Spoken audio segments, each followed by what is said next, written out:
Let's go. So we are live here as well. Why can I still hear my sound? Do you hear an echo or not? Nope. I wonder why I still hear this. Do you hear Okay. yourself? Yeah. I hear myself. Go to audio and there's Weird. echo cancellation. Go now. StreamYard. It's got the audio settings. Go to settings, But audio, it's and then actually from my phone though. turn your Okay, but volume if down. you don't hear an echo, it's fine. It's fine. Jandre, you know what? I was thinking about something today, Tell me what you and that is why did you become an entrepreneur?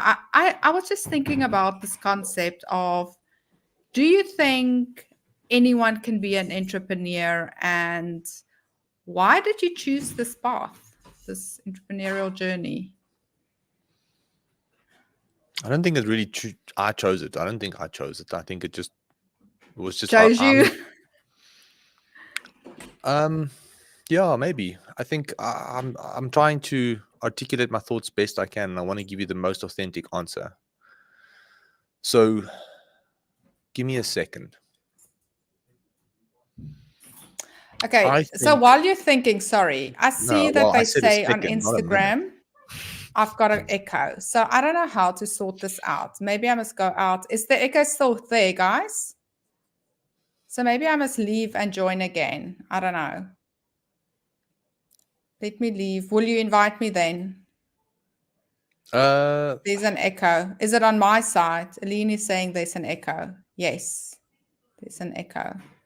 Okay, Did you check? otherwise you guys must Can I go. ask you a question, Magriet, while you're busy? Did you check Yes, is the echo on Instagram or on StreamYard? Sorry. it's on Instagram. Is your audio off on your phone? My audio's off. Is it off? Yes, it's Okay, I'm trying to off. think what it could be. Um, Okay, so Mariette is saying on Facebook they don't hear an echo. So guys, maybe if you hear an echo on Instagram, you must go over to Facebook. I don't know. I don't know what it is. I mean, we can log in and log out, but I don't know if that's going to fix anything. Yeah. We can try. Do you want to log in and out? Not here, Yeah. but maybe on Instagram. I can go out and then you just invite me in again. See if it works. I think the live's going to end, so must I start a live?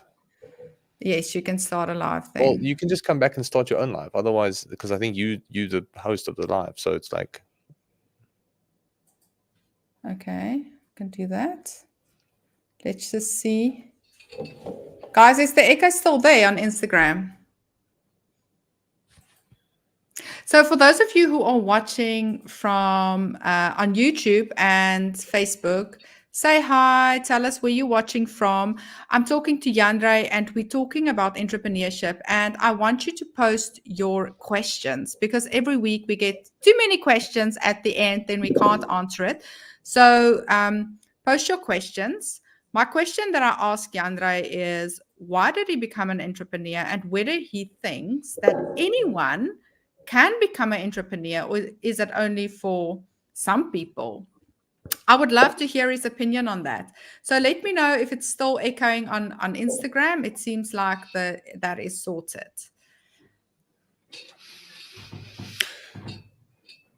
Yeah, Shame. Thanks. Getting to the question, well, you asked me, how did I choose this path? I think, like I said, it kind of found me. I think I think it kind of found me. Like, I don't have an answer to that, and it's not any other. I think a lot of people say, "Hey, I always knew I'm going to start my own business." I was always too scared to start my own business.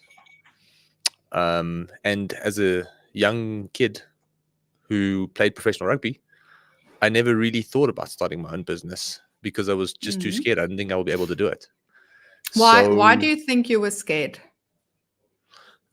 confidence in my ability, confidence in my knowledge, confidence in my skills to get it right. I like to try and have things in control. So I think I felt at that time that I lacked the ability to control as many variables as needed to run a business. But I'm referring to an age of like 16, 17, 18, 19, 20. I never really thought that I'd have a business. And I started being a personal trainer, which is technically having your own business because you have to find your own clients and you have to manage them and you have to Mm. get paid. And so that taught me a lot about business. And I think that gave me the confidence to start my own business. And then I stumbled upon my own online website, which I started as a side project. And that gave me some confidence and skills and knowledge. So it was an accumulation of things that led to me starting V8 Media in 2018. It was a collective bunch of things. And long story short, I never knew this was what I was going to do. I'm a go with the flow kind of person. I believe in synchronicity. I believe in having faith that you're on the right path. Do your best. Have some form of macro goal, but I don't have micro goals. I don't have this year or this month or this week or this. I don't get lost in the nitty gritty. That's the bigger picture. I visualize it. And I Mm. think as I started gaining these skills and marketing skills specifically, it it became a vision and a dream for me to help other people do the same thing. So I think that dream and visualization in itself manifested a few years later when I started V8 Media. And then it was just one thing that happened. And I think anybody can do it.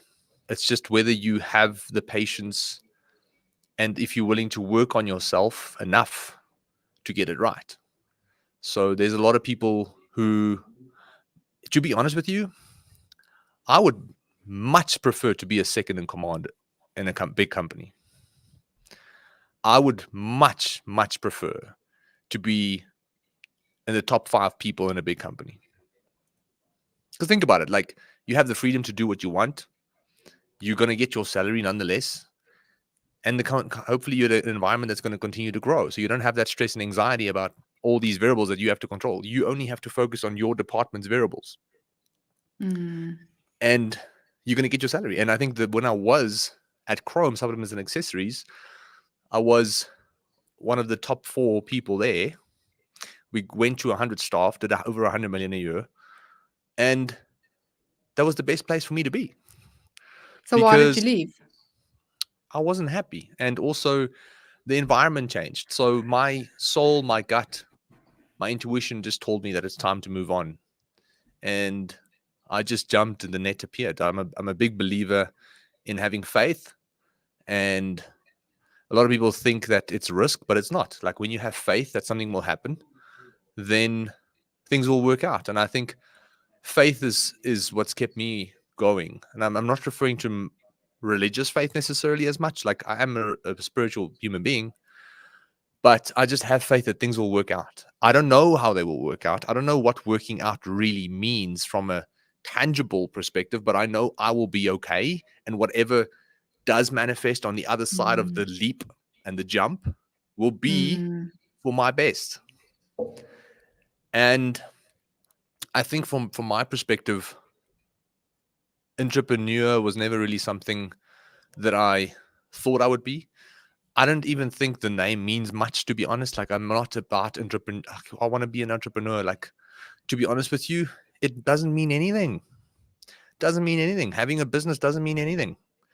So you might validate yourself because of your own insecurities. There's a lot of people who grow up in an environment who want to be an entrepreneur. So the moment they can put it in the Instagram bio, they do. I don't even think I have it in my bio. But the reason is, at the end of the day, it means nothing. I think a lot of people do it to validate themselves. I do whatever I feel like as long as I get compensated fairly for the value that I add. And whether that would be in a company as number 2, 3, or 4, or whether that would be leading the business, I don't really care. As long as I can So, express my creativity, have fun, mm. and get compensated for my value. That is how I judge my daily tasks and who I am right now. That's who I look at wanting to be. And you might put me in a box as an entrepreneur, but I don't think I am. You might put me in a box as a small business owner or a business owner, and we can debate whether that's the case or not. And tangibly, yes, it is so, but that's not who I am as a human being necessarily. As a human being, I'm just someone who likes expressing myself, and I want to get compensated for it, for the value that I'm adding.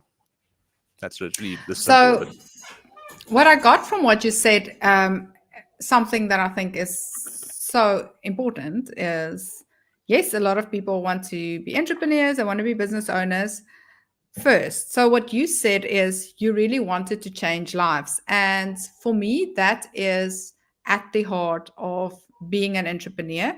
It's about serving others and changing lives. And that's why you went in You don't have this to be an this entrepreneur to do that. direction. You don't have to be an entrepreneur to change people's lives. Let's not, you know, sugar like it's not. You don't have to. You can work in a company and still change people's lives. Mm. Again, it's like it's not a binary thing whether you're an entrepreneur or not. Like you can have a lifestyle business and just do your own thing. You can have you can be an actual business owner and own a company with people in it, or you can work in another company. You can still add value to people's lives. You can still have freedom. You can still have creativity, and you can get compensated fairly for what you want to do, and you can have freedom. And I think for But I me, that's think, what I wanted. yeah, I think what a lot of people think is they have to find a product and sell it to people. Whereas, because a lot of people want to have their own businesses because they want to be able to have that freedom to express their creativity. And a lot of the times, you can't have that in the company that you're working because maybe the vision of the company isn't fully Mm. aligned with your values and your vision. And that can lead to, you not feeling that satisfied. But I think a lot of people want to have their own business for themselves, but actually it is about really having that desire. And like you say, you can do it in a company as well. But when you start a business, it's really either seeing a very big solution for a problem or having that desire to change people's lives in a better way that you can. So, It's yeah, very few Renee is companies who saying, give you the freedom. It's a very few companies who do give you the freedom that to actually express yourself and be actually free, where your time technically is your own. Like I wake up 4 o'clock in the morning and I start working. You know, the moment I finish gym and I drop my kid off at school, and I stop working the moment my wife starts hounding me to get home. You know, so it's like, and then I still sometimes work at night. So the reality is, the freedom. Is it really freedom if you're still working? If you're working more hours? So it depends on freedom is a very ambiguous term that people use. Like it means many different things to many different people. It's very subjective. And I think in a day and age where freedom actually means like if you need to go on a holiday, go. If you need to mm, take a day for yourself, take it. If you need to go to the post office and collect something, do it. And I think most companies don't understand that. And they create these rigid routines and say you have to be at work at this time and you have to do this at that time. And you know, it works for some companies and it doesn't work. It doesn't work anymore. I think people are changing and people want their freedom. But when I say freedom, it's not having a business, because sometimes a business you're not free. How many people are slaves to their businesses? And they mm, actually would have more freedom if they worked in a company. And this is now when we're talking about time available with your family. That is the mm. freedom I'm referring to in this specific context. So this conversation can go many different ways. I like thinking about things a lot, as you can tell. But the reality is, freedom in itself, creativity in itself, expressing yourself, all of these things are very subjective and it means different things to different people. But at the end of the day, I think what you're alluding to and the conclusion we're trying to make is that there are people with a burning desire to to express their own creativity and have that own creativity add value to other people's lives.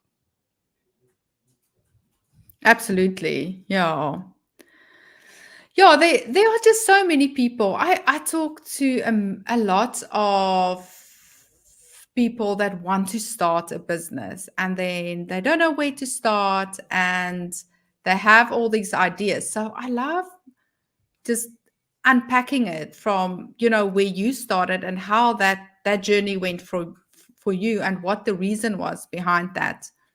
So, yeah, if I can answer to conclude that question is I enjoyed marketing.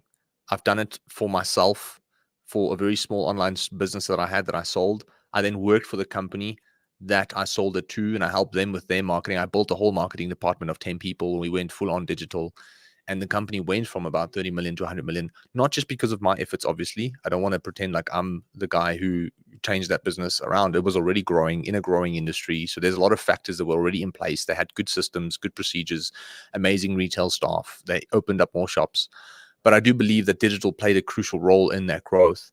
But long story short, the company became very corporate, and I couldn't express myself the way I wanted to Mm. creatively.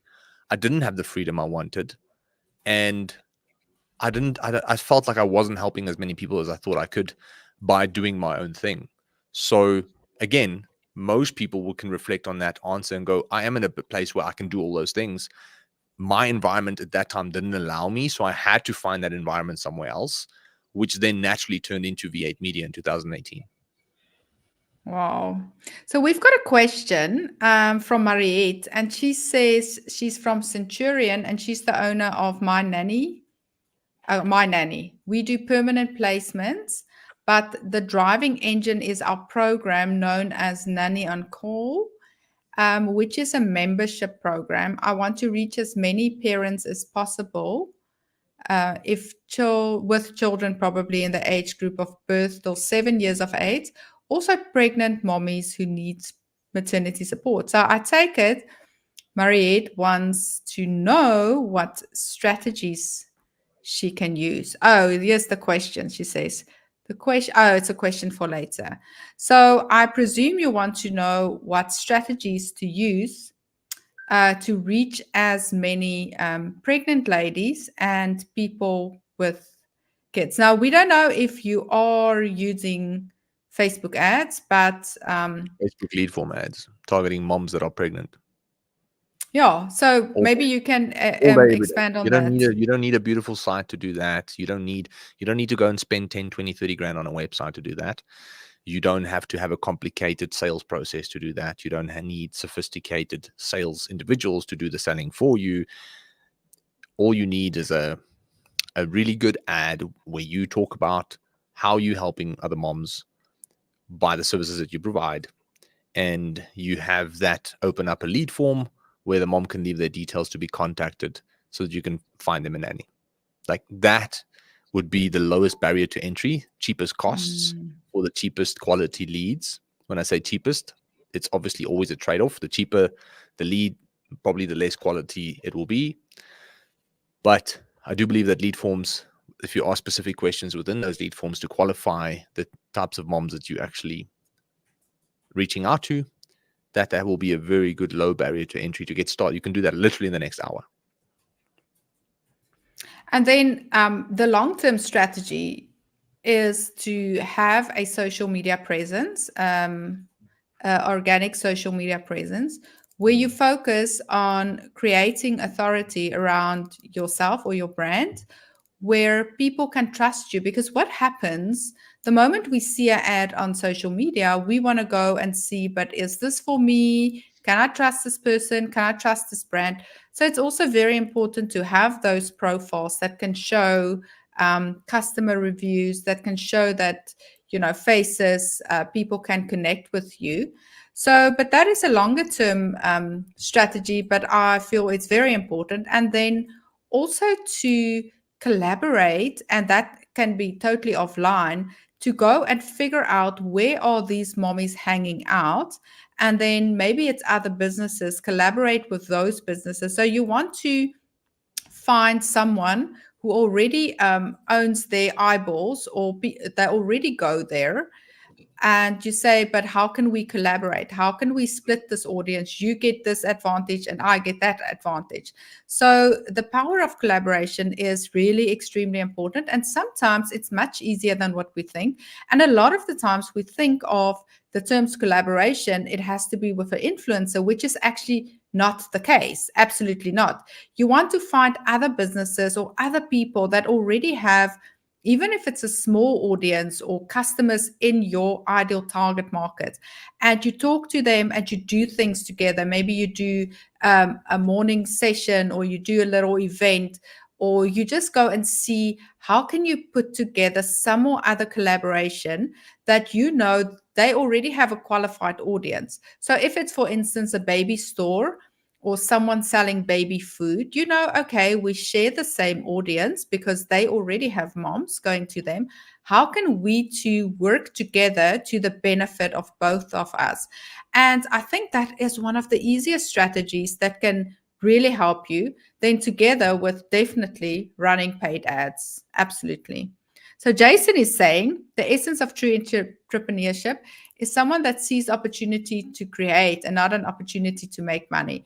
Yeah, I think it's true. It's also a whole discussion, but I think a lot of people want to become business owners because they think that you're going to make a lot of money, and that also brings the thing that, okay, now I'm a business owner, so I must drive a better car. I must look the part. And I think there a lot of people miss the Mm, point, because where you become an entrepreneur not to make more money at first. Yes, we want to make money in our businesses, but it is about that calling that you have, I believe, to serve, and that vision that you have. Like, for me, I wasn't also fulfilled in my previous job. I loved my work, what I did, but I didn't have enough flexibility to also be available for my kids, and that made me very unhappy.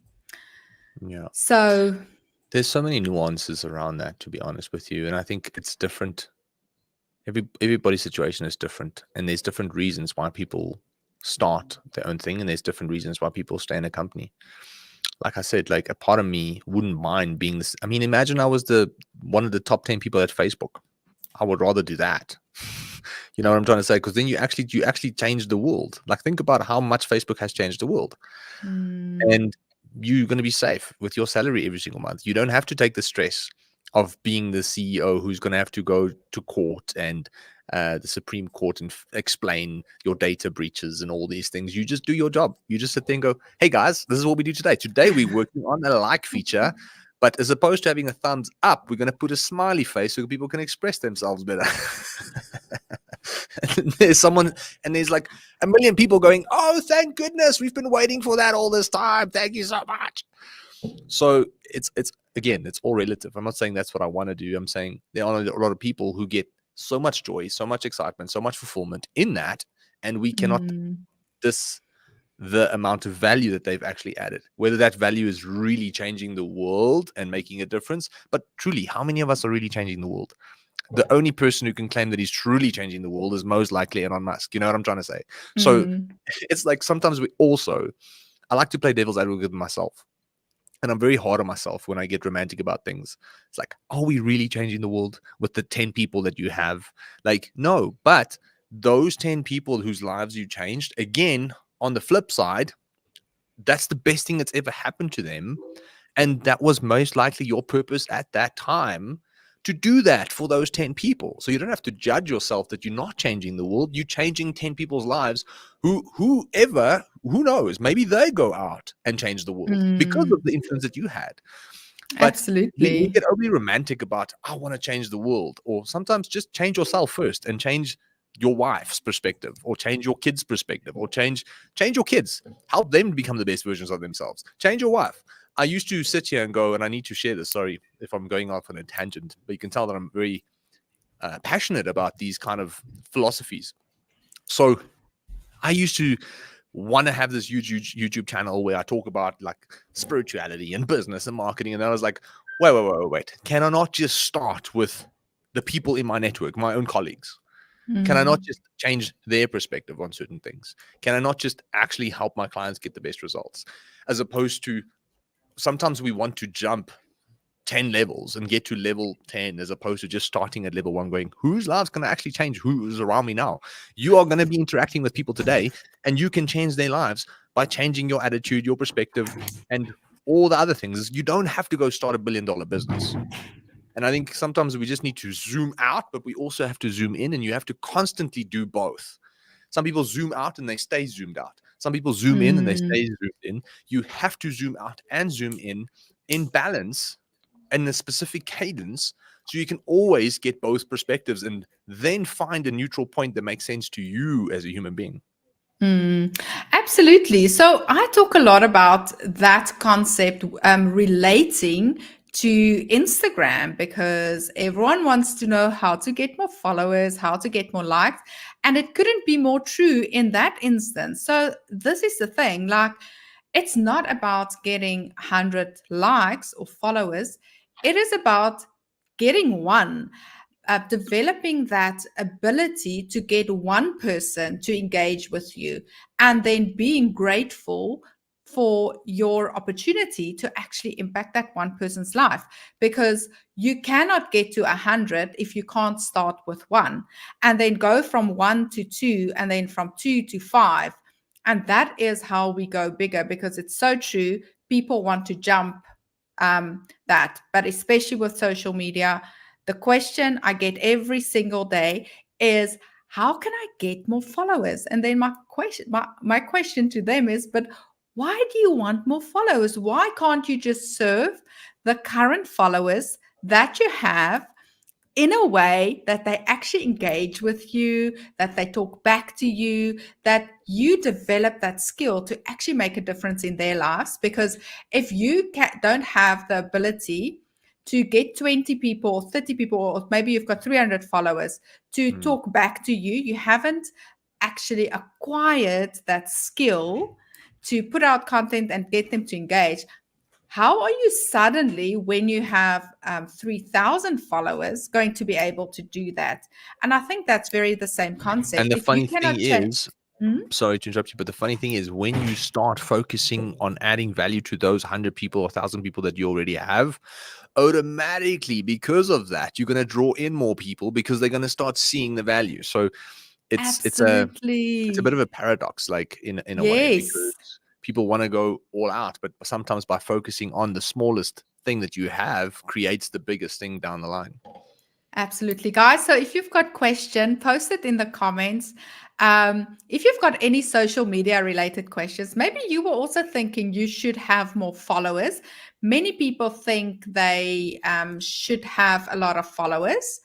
And I mean, what is a lot? So here's an interesting story, Andre. So I was working with this one influencer celebrity person. So we did an event together and we were chatting. And I think at the time I had like 2,000 Instagram followers. And then she was like, oh, why do I only have 200,000 followers? I mean, that person has 300,000 followers. And I just, it struck me like, when is enough enough? So I was at 2,000 followers and I was thinking, if I can get to 5,000 or 10,000, wouldn't that be great? But Mm, then I realized everywhere we are in life, there's something out there that we would rather be at. We always like thinking we should be at another place. And I think after that conversation, I'm like, oh my word, you are never going to be happy with the amount of followers you have. So stop making that your focus and start being grateful for these people and really embracing everyone who is currently following you and engaging with you and actually spending their time. I mean, if we think about it, if you were to go and do a little talk at a restaurant, and you say, okay, there's about 13 people coming and you are going to have a little presentation, maybe talk about business or whatever. I mean, for 13 people, that's a lot to get up on a table and say, hi guys, this is me, I'm going to share some knowledge. But when you get 13 likes on Instagram, you're like, I didn't get any likes. It's almost like you turn your back to those people and you say, you guys are not important to me, I want other people.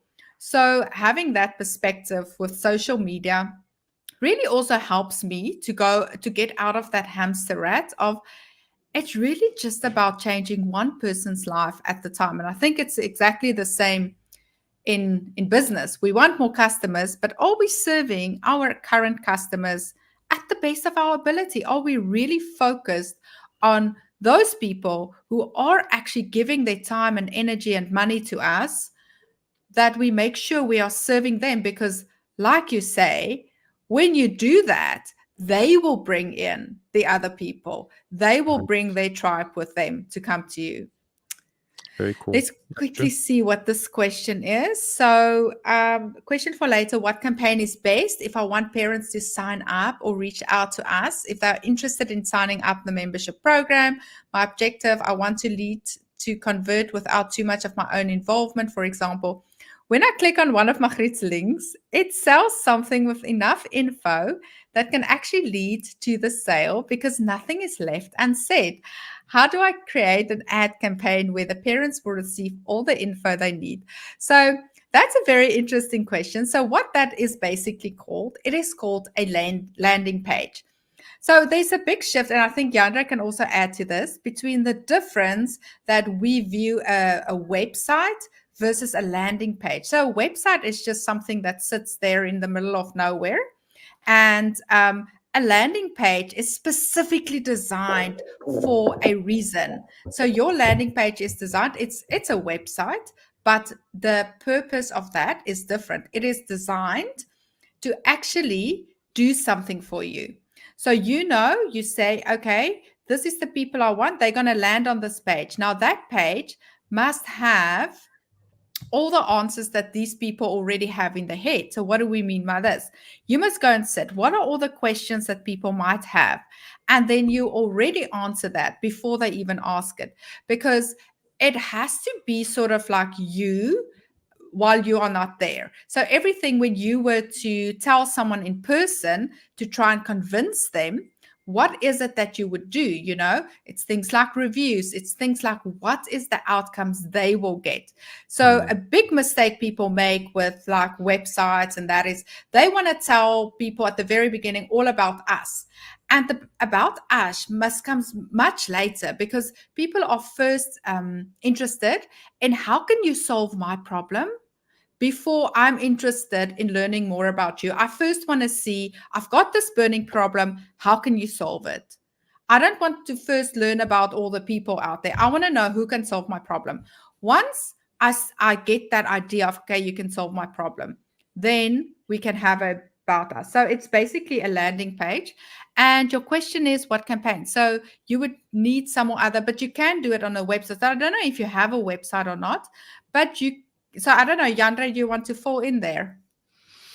Look, I think from my side, we need to understand that the landing page will act as your salesperson. So you're going to have to ask yourself, if you had to train a salesperson to answer specific questions, what would that look like? And that needs to be on the actual landing page itself. So that's, Magriet, you summed it up beautifully. It's a matter of understanding that you want people's full attention on that page. So you don't want to have all these different menus and options to click through anywhere else, because that's what a website does. A website's got all these different options available that can distract people from the actual sales conversation that you're trying to have.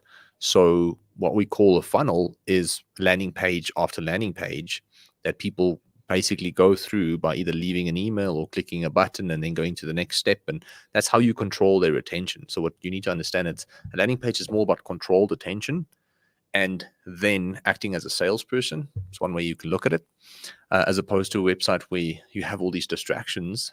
Even you can build a website with sales pages on it, but if you're going to have all these distractions, then people might bounce off and not really consume all the information that you want them to consume. Now, as I discussed that, what was the second part of the question? How do I create an ad campaign with this? So what we call on Facebook is conversion ads. So conversion ads are an amazing objective that Facebook has that you can leverage in order to drive traffic to the actual sales page that you created or the landing page that you created. And Facebook will automatically try and find people that will be a good fit. You are going to have to give them some parameters, like this is the people that I'm trying to target. These are the kind of demographic that I'm going after with these specific interests. And then there are other options from a targeting perspective as well. You can go about creating a lookalike audience from people who look like maybe the existing database that you have. So if you have, let's say, 500 emails or 1,000 emails of people who've opted in for the service or wanted to learn more about the service at some point, you can take that email list to Facebook and you can say, hey, Facebook, go and find people who look similar to these people. And that is what we call a lookalike audience. So from a targeting perspective, you can ask Facebook to go and look for similar people because Facebook's got all that data, right? So if we just have to make sense about why that works, is because Facebook has literally, I think, 4 billion people as of the end of December on the platform. Now there are 8 billion people on the planet. 30% of them are under 16. So that leaves us with 5.7 billion people. Then 33% don't have internet. So that leaves us with just over 4 billion people that have internet access and that you can actually sell services to potentially. So that means that out of the 4.5 billion that's left, 4 billion people are actually on Meta. And Facebook has got all that data. Okay. Now they don't sit there and go, I want to look at Joan and follow Joan around that lives in Houston, Texas, and I want to see what she does all day. Facebook's obviously got a back end where everything is encrypted. There is something like user 112226578. That user likes a topic like health and fitness, for example. And if you were selling health and fitness nutrition products by creating a lookalike audience, Facebook will go and look for Joan. Now, in your case, maybe not Joan because she's in Houston, Texas. So she'll look for Samantha, who is in South Africa, who fits that criteria. So conversion ads, to summarize, will help you find the right people. And at the same time, as you start getting the sales, the ads will start to perform better too, purely because you're feeding Facebook more data. So Facebook's going to see, oh, Samantha actually bought. Let's have a deeper look at Samantha and what attributes she has as a Facebook user. And then automatically your campaigns will start to improve because Facebook's going to now look for more Samanthas like that to come and buy from your store as well. That's how the algorithm technically works on a very layman's terms. So conversion ads will probably be your best bet if you've got a landing page or a sales page. And there's nothing else to say, really. I hope that helps. I just want to say, okay, on Instagram, it sounds like I still have an echo. So I've posted the link there to go to the Facebook video. So if you're on Instagram and it's echoing, just go to the Facebook video. Yeah. So I think it's also important to also just like, we do a lot of I do a lot of lives on Facebook, and that is a great way to actually build an audience. So a very important thing in a business is many people want to come to Facebook and now get all their customers there. Yeah. But how much time are you actually investing in building that audience and trying to figure out how are you going to get them? How are you going to attract them? And things like doing live talks.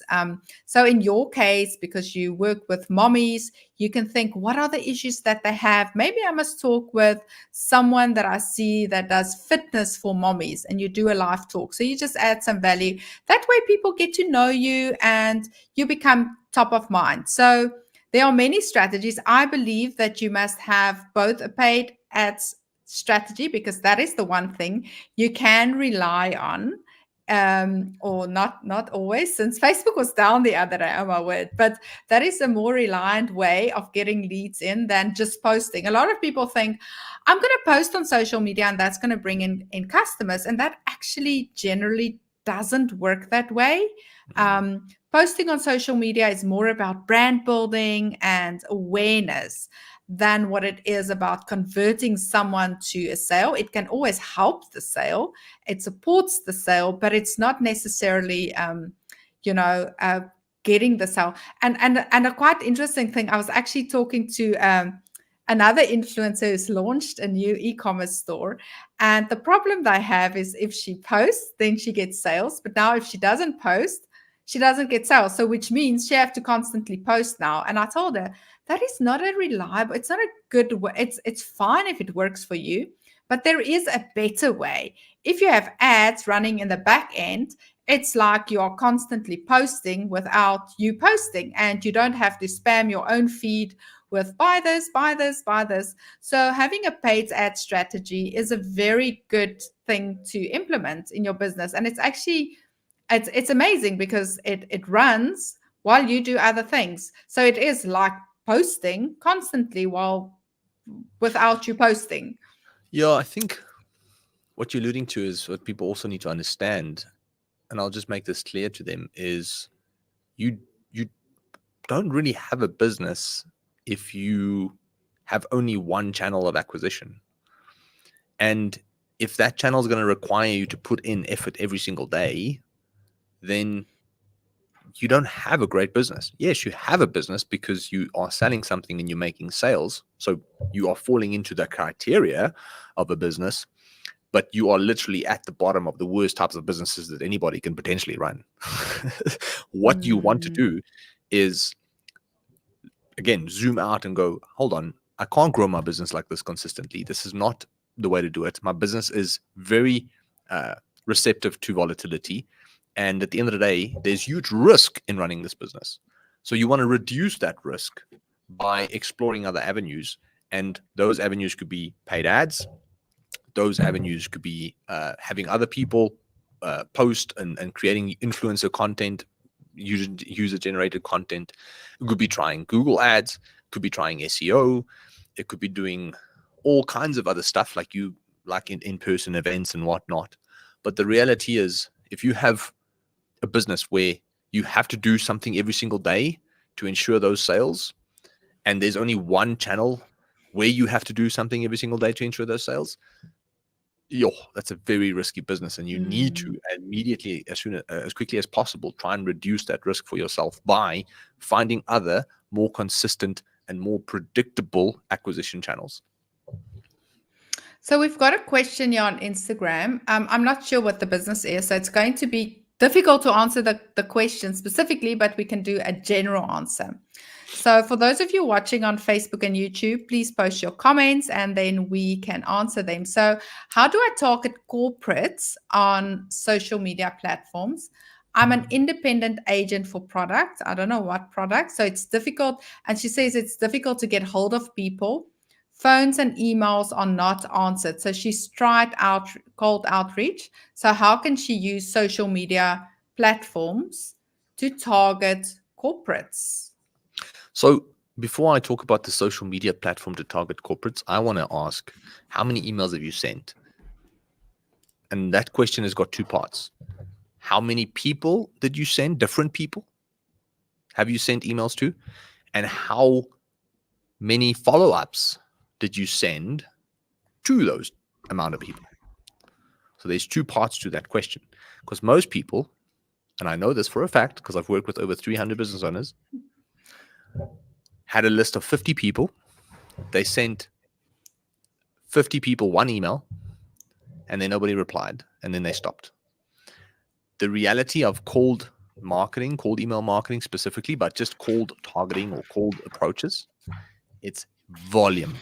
When I say volume, I mean thousands, tens of thousands. The reason people have call centers with 50 people or 30 people, let's say as small as 3 people, but as big as 50 people, making 50 calls or 100 calls a day, is because they know it's all about volume when you're doing cold outreach.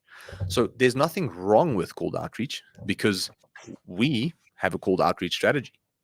So we approach business owners overseas and we offer our services. Obviously, there are specific ways to do that to grab their attention, but we send over 11,000 emails a week. So, volume. So the point is, like, you can't go and send your 30 emails and think nobody's going to reply. It's all volume. And this is what I've realized. I have spent a fortune. I have spent north of R1 million on mentorships over the last 5-6 years. So to just take that into context, what I've learned, one of the biggest things I've learned, one of the biggest lessons that was like a big awakening for me, was that the biggest businesses out there, the mentors, the gurus, the people that I look up to, the biggest difference between them and me is volume. How much they do. They work the same amount of Mm. time, but what gets done within that time, and I'm not referring to physical tasks with their hands, referring to the amount of things that happen in their business, the amount of emails that get sent, the amount of calls that get made, the amount of money they spend on ads. It's all volume. So Mm. to touch on your cold outreach strategy, my question would be, how many people have you emailed, different individuals, and how many emails did you send to each one of them as a follow-up to say, hey, John, I'm not sure if you got my previous email, just checking in to see if you might be interested in this. If not, all good. Okay. So my guess is that you haven't done enough of that.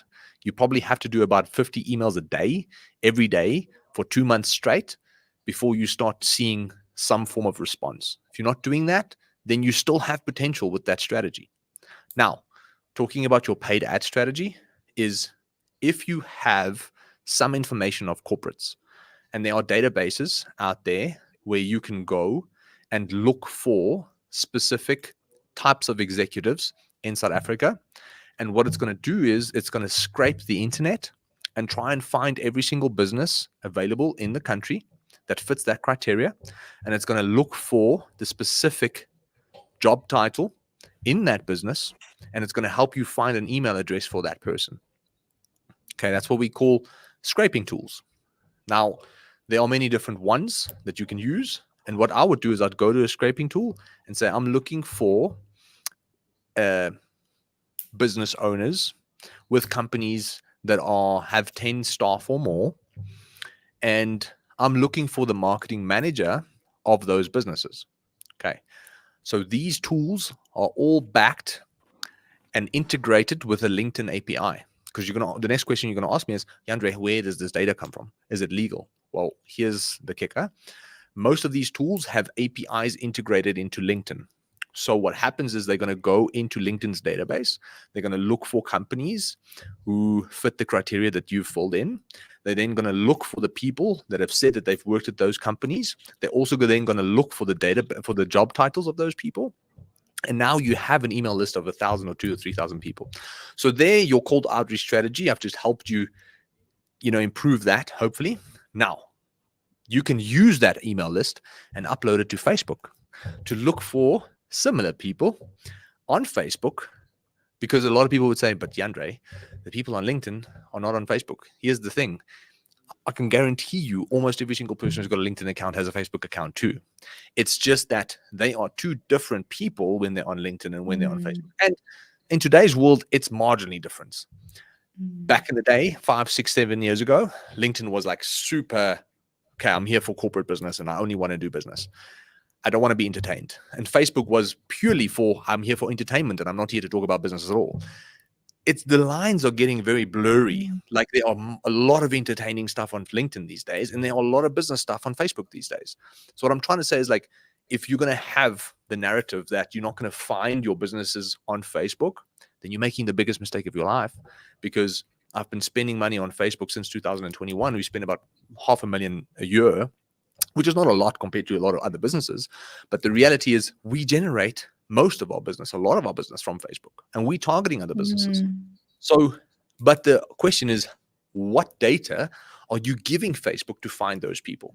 Okay, so a lot of people don't have the actual strategy, the actual strategy to find those people on Facebook, and therefore they think Facebook doesn't work. It's not Facebook that's the problem. It's the input you gave Facebook that's the problem. That has been contaminated and is not really as crisp as you need it to be in order to find those people. And I've just obviously given you an idea on how to go about that. So I hope I've answered your question. So what you said earlier about I've also spent so much on mentorship. I just recently bought another course. Like I have so many mentors in my life, and I so believe in that. But I'm actually busy reading the book, The Diary of the CEO, and he said there's 5 buckets you need to fill.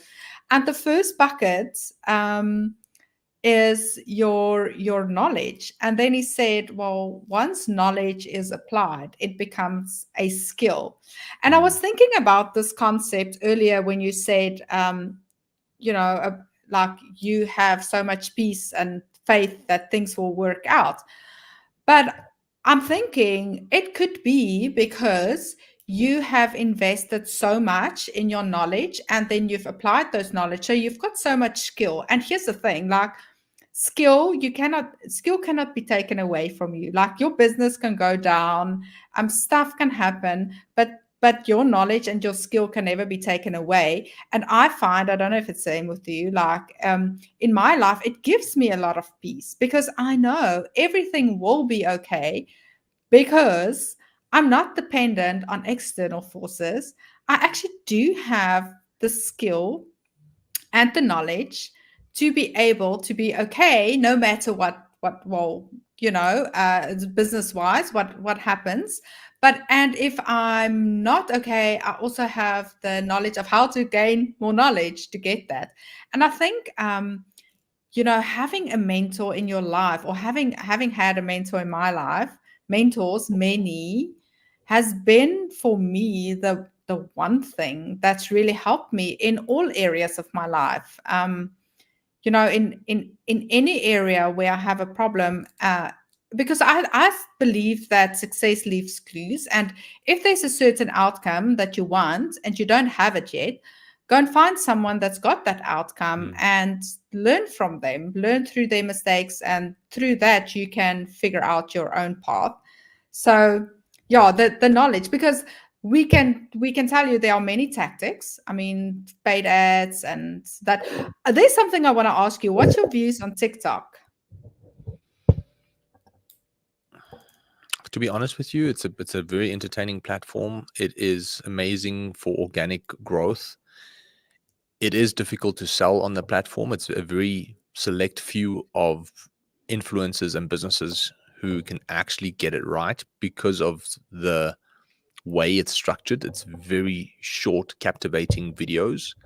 The biggest mistake brands make when running ads is that they think your Facebook and Instagram ads are going to work on that platform, and that is the biggest mistake. The ads have to be like actual TikTok content if you want to convert into leads or sales. It is growing.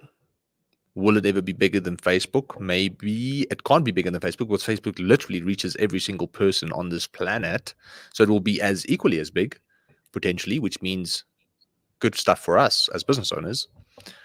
But I don't see it as a threat. I see it as another channel for you Mm, to build brand attention and potentially convert sales. It's like Google Ads and SEO. It's just another channel. It's not there to take mm.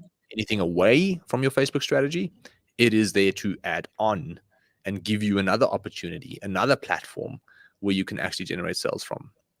I think a Yeah, lot I of see. people think that, oh, we need to put our money there now because that's, I don't think that is necessarily the case. I think it's more got to do with we need to keep doing what we're doing because that's working. So let's also add this and see how that goes. So we had this question: would Google Ads have a better success rate than Meta? And I think it really depends on many things. Yeah, what are your opinion? So I would say it completely depends on the industry, the business, and your budget. Mm, So I don't have any of those three boxes in terms of information. So what I can say for you to contextualize the information for yourself to make the best decision for you, I'd say if you have a product or service that you know for a fact a lot of people are looking for right now, like a platform like Google, which is very intent based, then Google Ads can work. However, they are very competitive industries. So if you're selling mm. insurance, then you need to be prepared to pay, 50 to 100 Rand a click, if not more. So on Facebook, you need to understand that you are creating intent. So the question is, do you have a product or service that ties well in with you creating intent? For example, I might not know that I'm interested in ready to buy meals.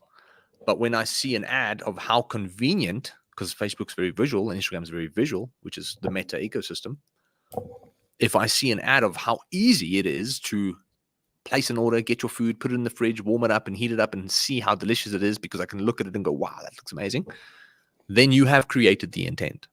So the question is, what type of product or service do you have? Is it something that's difficult to articulate on a visual platform for some reason? And therefore, and if there is a huge intent already out there, people searching for it, then yes, Google might work. Do you have a small budget? Because then you most likely going to have bigger success by just choosing one of those platforms. Do you have a big enough budget? Because then I'd say do both. all in context, because I hate giving binary advice because no advice is Mm. black and white. So, last thought on that to help you would be to understand that Google is a place where people go to look for stuff already.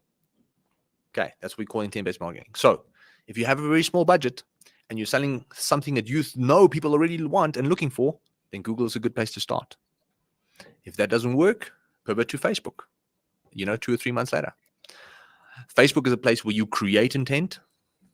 And essentially, if you have a small budget and you have a product that you know for a fact is visual and cool and funky, and it's something like, I don't know, I need a new boom arm until I look at a video and go, that's the coolest boom arm I've ever seen. I already have one. I don't need another one. But now I'm seeing another one that's like, wow, that's like so amazing. There's so much better. If you have a product like that where you can demonstrate the value in a quick video or a quick image or something that Mm. people understand, then I would say Facebook's going to be a great platform for you. So I think I've said what I wanted to say there. I don't know if I missed anything, Magriet. No, definitely. I see Darren is saying on Instagram, Jandre would love to have a one-on-one with you. You have a lot of I'm married. insights. Sorry, man. Oh, you mean a call? All right, let's do it. So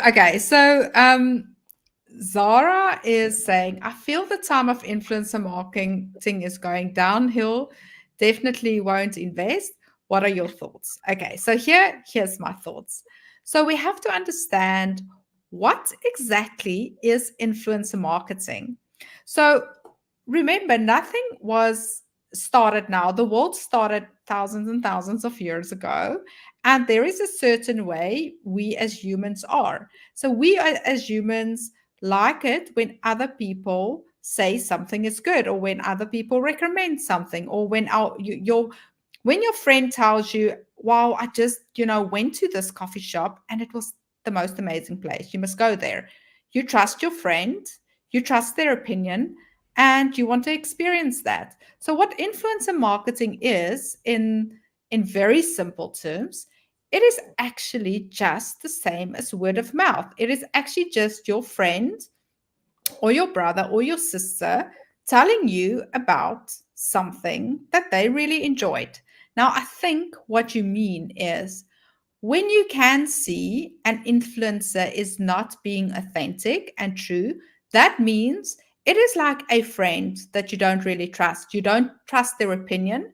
Now, this friend, which you don't trust, tells you, go and buy this product. And you think to yourself, but actually, this friend is just telling me because they are going to get a kickback. So I don't trust this friend because they're not being honest. So, influencer marketing, in my opinion, will always be a thing because we like one person telling another. And we also have to say, what is an influencer? Hmm. Everyone is an influencer. You're an influencer. I'm an influencer, because you have the ability to influence someone else's buying behavior.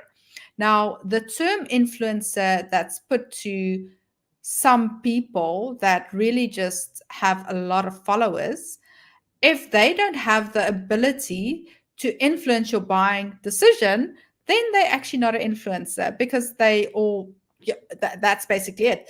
And bigger companies are, so that's why we categorize influencers. You get I think it's micro influencers, which is people with less than 1,000 followers. That is like all of us. So what a lot of companies do is they look for people who have an influence on other people, like people like trust them, they trust their judgment, and then they actually use them as influencers. So I think your term of what you see an influencers at can be, oh, there are some people that all they do is they just tell you to use a product because they are getting paid for it, and you can feel it because they are not authentic. But authentic, word of mouth, it's never going to die out. Word of mouth is never going to die out because we trust other people's opinion.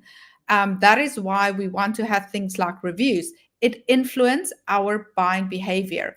So when we look at, we want to go into influence, where we want to use an influencer, what I would say is, don't use an influencer that you perceive as, this person has a lot of followers, so they are influencer. rather use someone that's specific to the industry. For instance, if you are in baby products and you've got a friend that's got a baby and she often posts about the baby, she's not perceived as an influencer, but her whole life now is about a baby and this is what she shares, then she will be a very reliable person. And ultimately, even though she don't see herself as an influencer and you don't see her as an influencer, she's ultimately an influencer because Mm. she can influence people's buying behavior. So the influencer marketing is extremely powerful. I actually read an article the other day from Freedom of Movement. So when they launched their product, obviously Sia Khaleesi just loved their brand. That's how he came involved. So he just started wearing it and started posting about it. And in the beginning, they did give a lot of their clothes and shoes and stuff to celebrities and influencers. But what they actually said in the article, and maybe this is helpful for you, is they said that they don't use big influencers anymore. They would look at smaller because those people are maybe more authentic. So maybe that is to what you pertain. But the thing is, you can think the power that someone like Sia Khaleesi has. If he wears your brand, like people love him, they trust him, and that is extremely powerful to influence buying behavior. Yeah, can I share my 2 cents on that? I think Hmm. I know we're running out of time, so I'll try and keep this short. I know we've got one or two other things to do. So, in conclusion, it's not that influencer marketing in itself is going downhill. I think we need to understand what do we mean by influencer marketing, because it is anybody that can help you influence your audience that your product is worth buying. I think what she meant is the times of hiring and sponsoring these macro influencers, these spokespersons. It's actually Mm. almost like a spokesperson. I think that's the right word. Spokesperson marketing, I feel, is going downhill because everybody knows the spokesperson Mm. is being paid to say those things. But where influencer marketing gets very, I don't want to say effective, is, for example, you do a giveaway to 10 different people. So you say, we're going to give 10 hampers away, 6 months supply. This nappy lady that's got nanny cares, whatever. She can do something like, hey, we're going to give away 6 months supply of nappies to 10 moms. She does a whole giveaway, and essentially those a nappy company. I think it's one of our potential clients, actually. That's why I'm actually thinking about the nappy company. So I might as well give her some advice. So in essence, she can run a giveaway, give 10 different moms these eco nappies. I think they do eco nappies, if I'm not mistaken, if I remember correctly. So eco-friendly nappies, they can use it, they can try it, give it away. You build a bunch of awareness, you collect a bunch of emails, you're building an audience in a database. Send the products out to 10 different people, and now you ask, hey, would you mind shooting a video authentically telling me what you think about the product and the public? So they're going to go, hey guys, I've been using this. This is what I like. And also, here's what I don't like. The biggest companies in the world don't get this yet, but the small upcoming fast track, almost like startups, are starting to understand that the authentic marketing is the best marketing. So tell people what makes your product amazing, but also tell them what makes it not so good, so that you can be as authentic as possible. And what's going to happen is someone's going to say, I don't really like this about the product. Someone else is going to say, oh my word, I love that about the product. What you don't like, I love. And that's what people don't sometimes understand, is that we shy away from telling people what's wrong with our brand and where our mistakes lie and where we can improve. It's almost like our weaknesses. We're scared of sharing that. But if you can get influencers to be authentic and to really share the truest experience about your brand, if you have a good brand, then they will actually authentically be able to share that with their audience, and their audience is going to go, I like that, or I don't like that. But my gut says, and from studies that we've seen, that is quite effective, because you are actually Mm. authentically sharing the experience, and other people are now influencing people to make a decision. But the influence goes both ways. You're going to influence someone to say yes, and you can influence someone to say no. So that's why you have to make sure that your product is really amazing. Okay, perfect. So, guys, we have to go. So, Magriet, my short answer is yes. I don't have time to explain, but you can go and test it and see if it works. That's great. But generally, you want to have a shorter video. Maybe it works. So go and test it. If The it only doesn't reason it work, won't work is if you're not captivating the attention. So remember, it's not necessarily about how long it is in time. It's about how much captivation is there, like how much stimulation is there.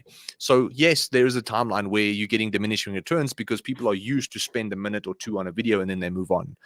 But you can make a 3-minute video ad as long as it keeps their attention for 3 minutes. So the question is your video good enough to hold someone's attention for 2 minutes and 45 seconds? Because if it's good enough to keep their attention for 2 minutes and 45 seconds, then you will have a good video on Facebook. good, great answer. Thanks so much, Jandre. It was great. I have to hop onto another Zoom. It was lovely chatting to you. Thanks everyone who joined. See you next week. Bye bye. Bye.